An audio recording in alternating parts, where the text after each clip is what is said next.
आजच डाउनलोड करा आणि तुमच्या आवडत्या मालिकांचा आनंद लुटा। चला अमृता, लागा तयारीला। करशील ना सगळं व्यवस्थित? हो आई, तुम्ही नका काळजी करू। आणि ऐश्वर्या ना, आम्ही दोघी मिळून करू। ताराचं पहिलंच वर्ष आहे, तिला शिकव सगळं। हो आई, चल।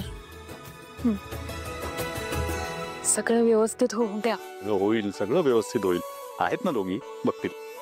हो, पण आता ऐश्वर्याला इतकी वर्ष झाली, तिने शिकून घ्यायला हवं ना सगळं। शिकेल, जबाबदारी बनली ती शिकणार ती। आई काळजी नको करू, सगळं ठीक आहे। पोरी, दिवे हे प्रतिकात्मक असतात। अंधार दूर करण्यासाठी उजेड करावा लागतो, आणि तो अंधार फक्त आजूबाजूचा नसतो, तर तो मनातला सुद्धा असतो। मन स्वच्छ तर जग स्वच्छ, मनात उजेड तर जगात उजेड, हे लक्षात ठेव।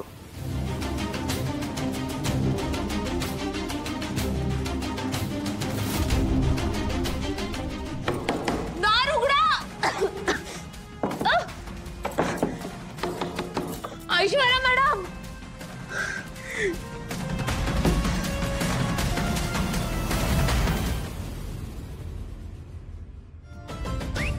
अरे तुम्ही दोघं आज असे अचानक? काय करणार मदर, कधी कधी बोलावणं नसेल तरी सुद्धा असं यावं लागतं आम्हाला।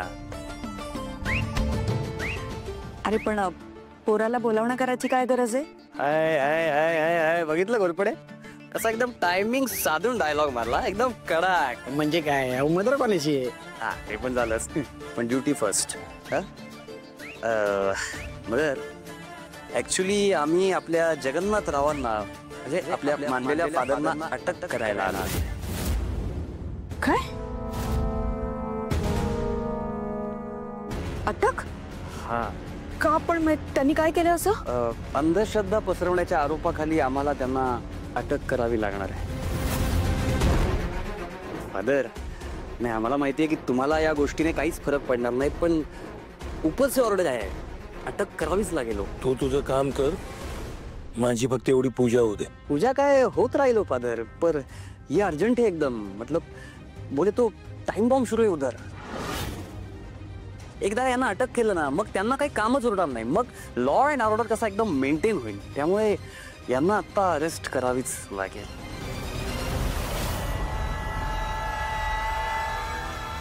चला निघूया। अहो, सावलीचा फोन आहे। तुझ्या बहिणीचा फोन आहे, घेऊ का? घ्या ना। हॅलो हॅलो जगन्नाथजी, ऐश्वर्या मॅडमने मला आमच्या खोलीत कोंडून ठेवलंय। काल त्यांच्या घरात अपमान झाला होता, त्या गोष्टीचा सूड उगवतात त्या। सारंग सरांचा जीव धोक्यात आहे, मला जायचंय।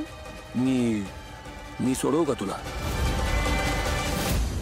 नको, तुम्ही आधी मंदिरात पोहोचा, मी कोणता ना कोणता मार्ग काढते। तुम्ही काम करा, तुम्ही सारंग सरांची काळजी घ्या, त्यांना अंधारात जाऊ देऊ नका, त्यांना काहीच होता कामा नये। ठीक आहे।